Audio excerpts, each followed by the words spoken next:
নমস্কার, আপনাদের সকলকে স্বাগত জানাই চ্যানেল রূপা মুখার্জিতে। যে 26,000 শিক্ষক শিক্ষিকার চাকরি আছে তারা অত্যন্ত দুশ্চিন্তার মধ্যে দিয়ে সময় কাটাচ্ছেন এবং তাদের দুশ্চিন্তার একটি মুখ্য কারণ হলো যে তারা স্যালারি পাবেন কিনা।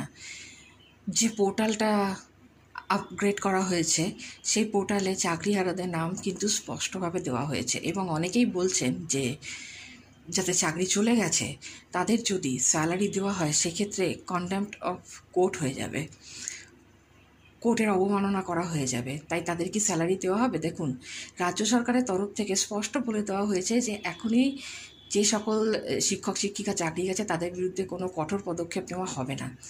তাই আপনারা নিশ্চিন্তে থাকতে পারেন, আপনাদের স্যালারি কেটে দেওয়া হবে এরকম কিন্তু কোনো ঘোষণা শিক্ষামন্ত্রী, শিক্ষামন্ত্রক ও মুখ্যমন্ত্রী মহাশয়ের তরফ থেকে ঘোষণা করা হয়নি। তারা বারবারই বলেছেন যে তারা যাদের চাকরি চলে গেছে তাদের সাথে আছেন। তাই কটা দিন অপেক্ষা করে দেখুন কি হয়। এমনিতেও শিক্ষামন্ত্রী তো 21শে এপ্রিল পর্যন্ত সময় চেয়েছেন। আশা করা যাচ্ছে যে কিছু একটা সদর্থক উত্তর হয়তো আপনাদের জন্য আসছে।